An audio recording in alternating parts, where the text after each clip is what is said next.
Autolite and its 96,000 dealers bring you Mr. J. Carroll Nash in tonight's presentation of Suspense.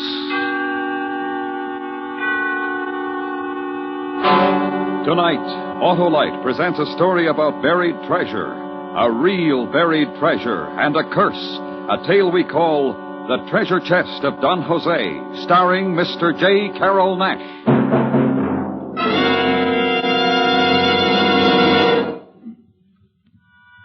And now, with The Treasure Chest of Don Jose and the performance of Mr. J. Carroll Nash, Autolite hopes once again to keep you in suspense. This is not a pretty story. There is blood in it, the blood of men and women. There is a curse in it, and gold. But it is a funny story. It is a joke. A great joke I cannot laugh at. It is a joke on me.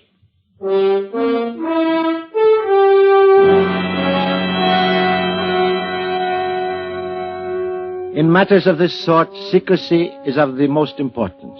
In matters of this sort, no man is your friend. Once, I had a friend. We lived together in my little house on Black Cay down in the Gulf of Mexico. But then the hurricane struck, and everything was different. The wind blew for 2 nights and a day, and when the waves piled up on the quay and swept away the house, it was my friend Pedro who dragged me away unconscious and lashed me to a ring bolt on our little dock and saved my life. Next day the sun was shining again, but there was nothing left on my little island. The splintered planks that once had been the house of my father were scattered among the stripped palm trees, and even the big chimney that was built by my great-grandfather was a pile of broken bricks. There was nothing but blue sea and a bright sun and heaviness in my heart. Even the chimney. What would you expect from such a wind? Aye, my friend. So now at last the curse of the Gasparias has fallen on you? Curse, you speak foolishness. It was a hurricane. So it was, but a hurricane sent especially to destroy you? You cannot believe that silly tale. Did not your father perish from a bolt of lightning that struck him from a cloudless sky? The doctor said it was a heart attack. And your grandfather pulled into the sea by a giant octopus? He was washed overboard during a squall. And all because of his father, Don Jose, the king of the pirates? And the curse put upon him and all the Gasparias by the beautiful Doña Margarita, who preferred death. Oh, you prattle like a schoolboy, you who have never been one day to school. Come, we will clear up this mess and build the house over again.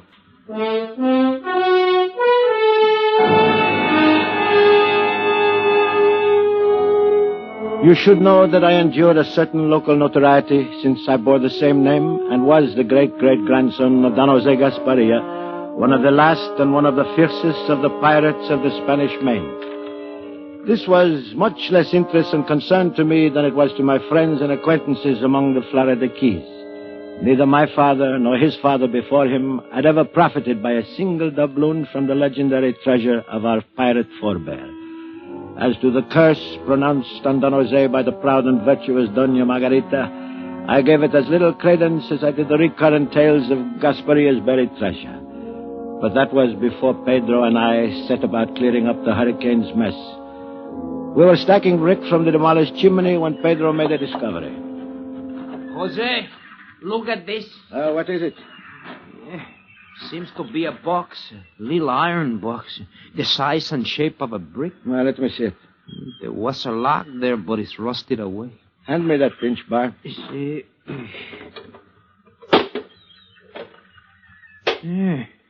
There's a paper inside there. Yeah, it is very old. What does it say, Jose? Oh, nothing. It's just an old paper. Looks like a poem, Yes. Oh, I remember now. It is a nursery rhyme from my father. And then he copied it for me when I was a little boy. But what's it doing in this old iron box? Oh, I must have hidden it away once when I was playing. Well, amigo, come. We shall get back to work, huh?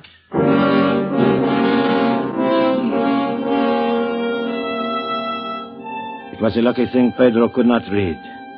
Nursery rhyme. That rotting piece of parchment said, "On Dog Buddy's island you could fare worse if there you will Don Jose's curse.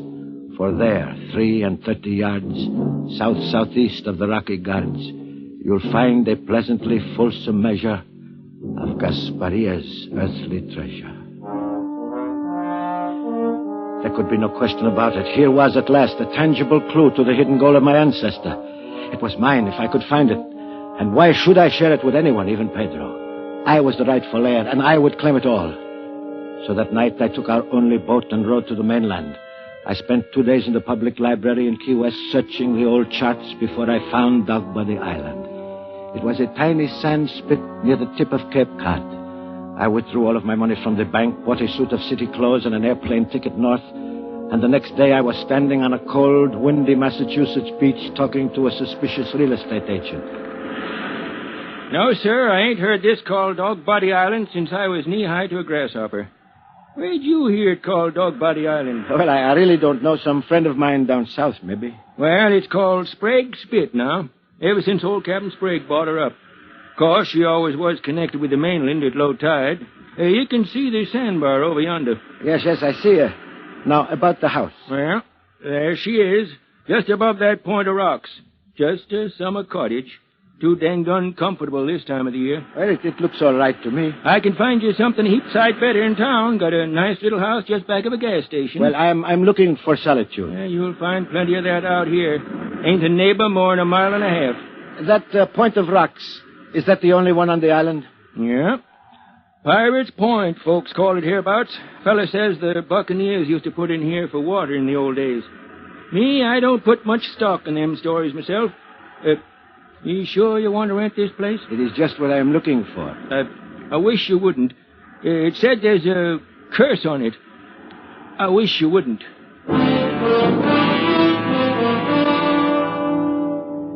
It was perfect. My little rented cottage on the beach. Quiet, secluded, and yet within view of that rocky point, which must be the same one Don Jose called the Rocky Guards. There was a stack of firewood beside the kitchen door, and in a shed back of the house there was even a long-handled shovel. A most fortunate circumstance, since I did not want to create any suspicion in town by purchasing one. I can tell you I scarcely slept that first night. So great was my eagerness to be up in the morning, pace the 33 yards south-southeast of the Rocky Guards, and begin digging for my treasure. 29, 30, 31, 32. Morning. Oh, good morning. Looks like it's going to be a nice day. Yes, it does. Gonna do some digging? I beg your pardon? I see you got a shovel. Looks like you're going to do some digging. Oh, yes, clams. I'm going to dig for clams. No clams in the surf. Oh, there aren't? No. Find them on the bay side. Oh, then I'll look over there. Don't dig them with a shovel. Got to use a rake. Oh, is that so? Yeah. It's too late now anyway. Tide's coming in. Another low tide at 5 this afternoon. Oh, I didn't know. I'm a stranger here. Yeah, I know. Heard you'd rented the Davis place. I'm chief of police of Queecasset. Oh? Anything wrong? No. Town limits come all the way out here, though. Gonna stay here long? I don't know. A few weeks. Maybe all winter. You a writing fella? No. Painting fella? No. Just taking a vacation? Yes, you might call it that. Beats me. Well, nice to have this talk with you. Anything you need in the way of police protection, just let me know.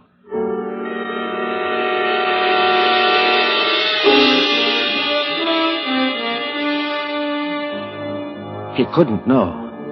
How could he know? Nobody knew about the treasure clue but me. Yet he seemed so suspicious, and he asked me so many questions. Well, I went back to the house, sat by the window until he was out of sight up the beach. But by that time, the tide had come in and the treasure was buried by the ocean. So I waited until 5 o'clock when the tide was low. And then, carrying a gasoline lantern, I paced off the 33 yards south-southeast of the Rocky Guards and set to work. Although the evening was chilled with a brisk breeze blowing in from the sea, I soon had shed my coat and was dripping with perspiration. I lost all track of time and place and my own identity. I was a machine attacking the wet, sliding sand with huge bites of my shovel, widening the hole as it grew deeper until my lantern threw long shadows across the opening that had now become large enough for a coffin. Then my shovel hit something solid. I reached for my lantern, and there, under its lifeless green glare, was a section of rotting wood. I shoveled wet sand to one side. There was a rusted iron strap. I had found it. An iron-bound chest. The treasure chest of Don Jose Gasparilla. It was almost too much to bear. Suddenly my dampened shirt chilled me, and I was seized with a fit of shivering. Then I began crying like a frightened child. How long I crouched there in this agony of relief and joy I cannot tell, but suddenly above the sound of my own sobs and the pounding surf and the sighing wind, I heard voices.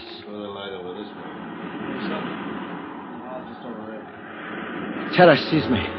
Who came now to violate my supreme moment? Who now threatened to deprive me of what was rightfully mine? I turned the lantern out, scrambled from the hole. A few yards away, I could see the beam of a flashlight slowly approaching. I ran, hid behind a ledge of rocks, my heart drumming in my ears, my held breath screaming in my tightened throat, trying to listen, trying to see.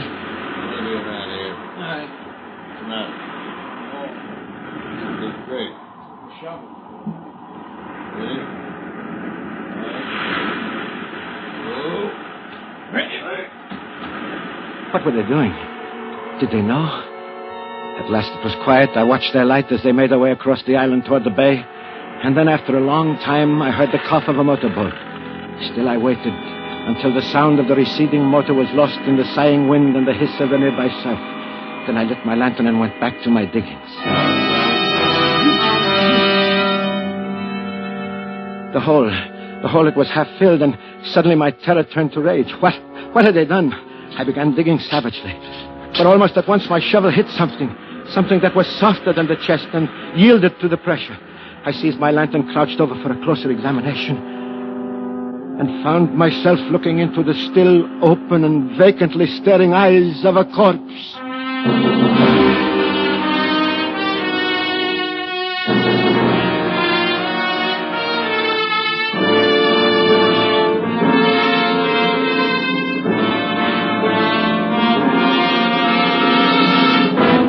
Autolite is bringing you Mr. J. Carroll Nash in The Treasure Chest of Don Jose. Tonight's production in radio's outstanding theater of thrills, Suspense.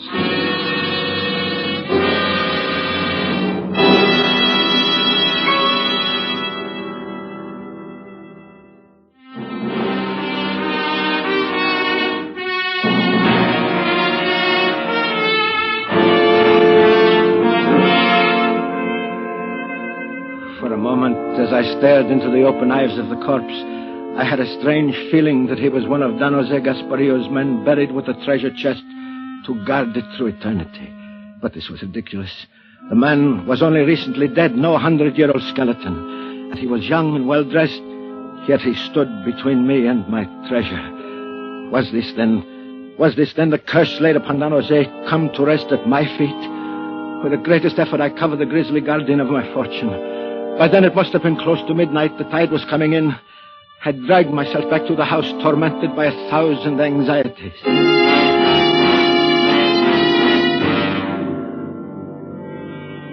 Sometime toward dawn, I must have fallen asleep.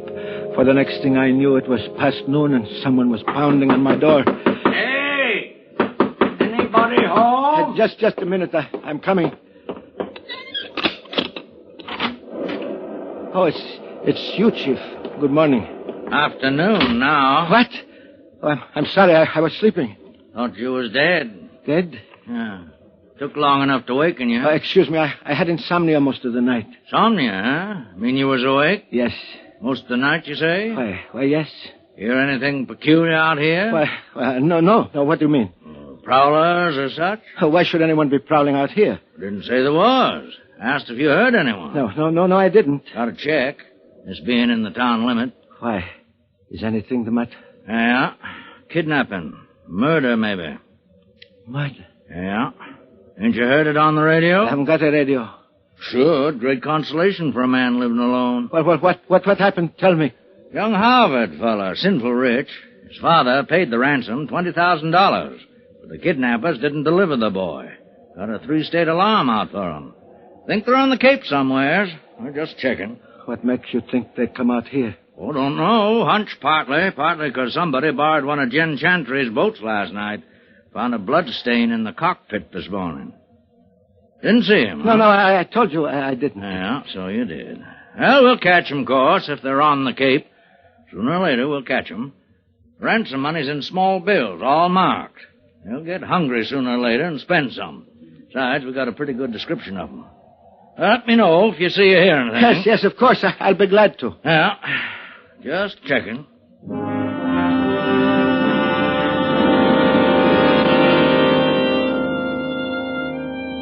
Now there was no time to lose. I had already missed one low tide. I had to get my gold and get it away from this island of suspicion and debt. I waited until 5 o'clock and returned to my diggings. The low, scudding clouds packed the sand with sudden gusts of icy rain. There was little likelihood that I would have unwelcome visitors on such a forbidding evening. I quickly disinterred the body from my treasure hole. Unquestionably, he was the kidnapped victim, a young man dressed in flannel slacks and saddle shoes of a college boy. I dragged him to one side, out of sight behind some rocks where I couldn't see his empty death stare. Then I went back to my digging. By 7 o'clock, I had uncovered the chest and was prepared to lift it out of its grave. The curse?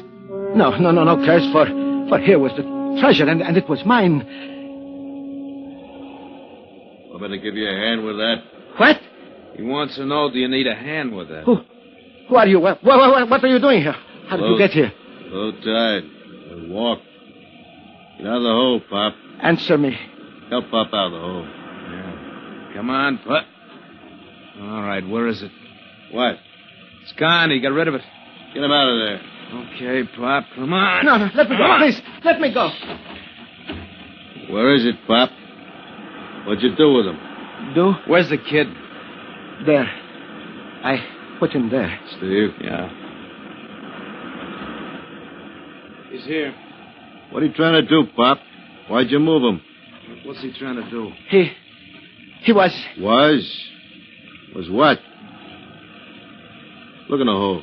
Yeah. No, don't. There's a box in here. That's why you moved him, Pop? Get to the box. Give me a hand with this. Leave it alone. It's mine. Don't touch it. Shut up. Yeah. See it? What do you got, Pop? Treasure? Buried treasure? Don't laugh. Maybe that's what it is. Let's get it out of there. Leave it alone. Leave it alone. I told you to shut up. All right, Steve, let's get it out of there.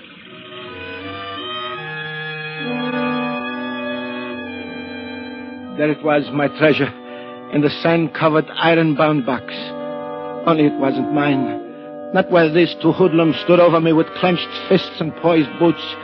At gun's point, they made me grasp one of the rusty handles, and one of them lifted the other, and they forced me to help carry it toward the house.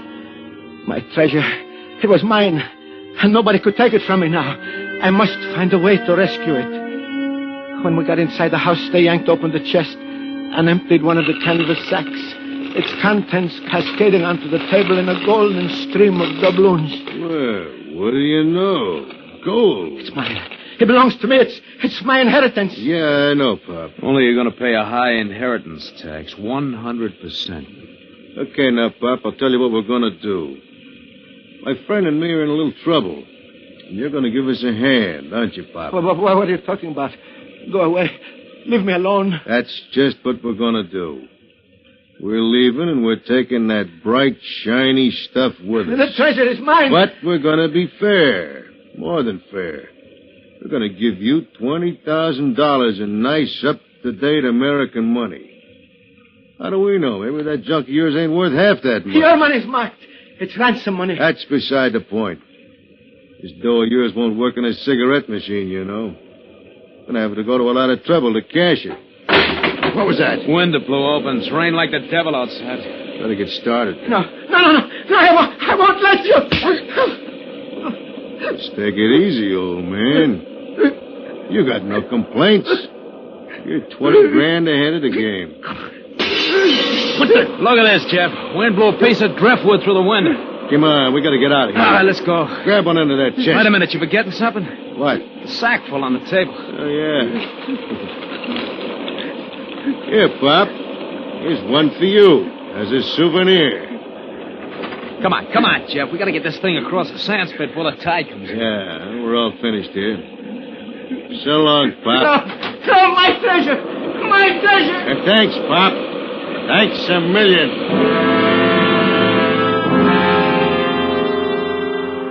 And they were gone, walking slowly across the dunes with a heavy burden.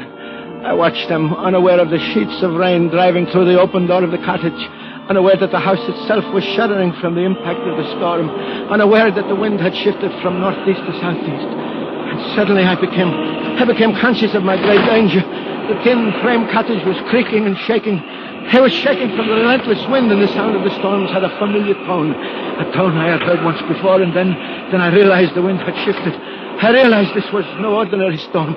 This was a hurricane. Outside, the waves were piling up, coming closer and closer to the cottage. Over my head, there was an ominous crunching, ripping in the eaves. I could see the gray daylight through the eaves. The roof would blow loose any moment. I threw myself against the kitchen door and, crouching low, ran away from the sea.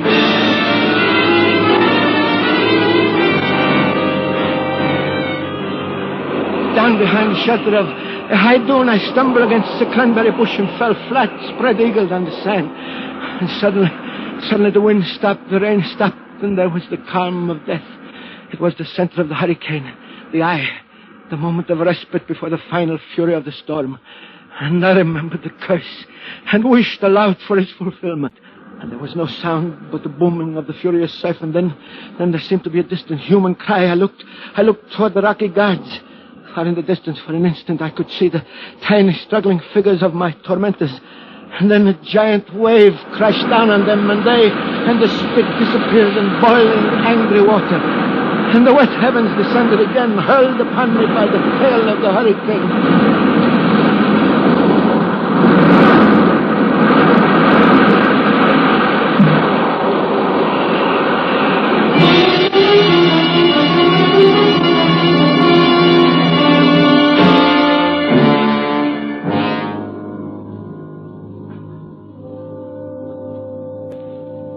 I awoke with a light in my eyes, a light brighter and bigger and closer than the sun.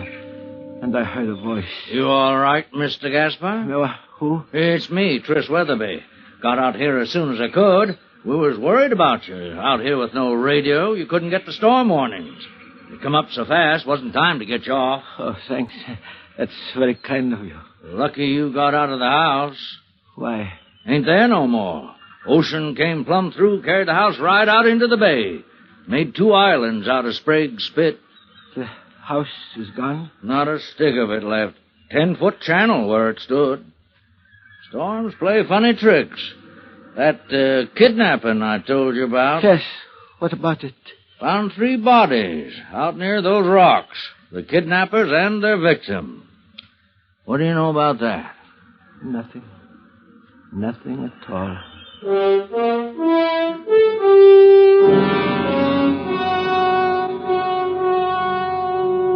It is a very funny story, no?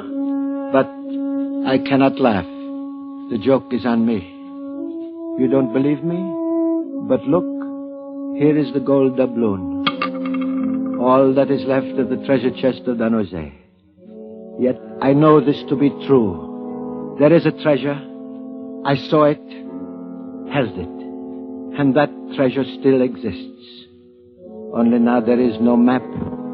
But I can tell you, in the rocky surf near the 2 islands called Sprague's Spit, if you will dare the curse, is the treasure chest of Don Jose.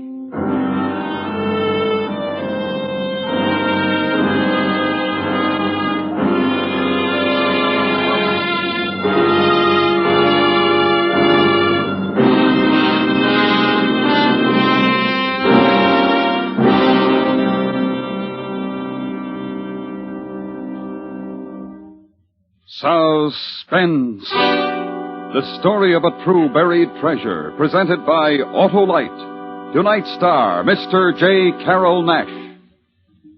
Next week on Suspense, our star will be Mr. James Mason in the story of the terrifying escape of a dying man, an adaptation of Odd Man Out. In weeks to come, we shall also present Miss Barbara Stanwyck, Mr. Richard Whitmark, and Mr. Herbert Marshall, all on Suspense. Suspense is produced and directed by Elliott Lewis, with music composed by Lucien Morawick and conducted by Lud Gluskin. The Treasure Chest of Don Jose was written for Suspense by Christopher Anthony. Featured in the cast were Anthony Barrett, Charles Seal, Joseph Kearns, and Clayton Post.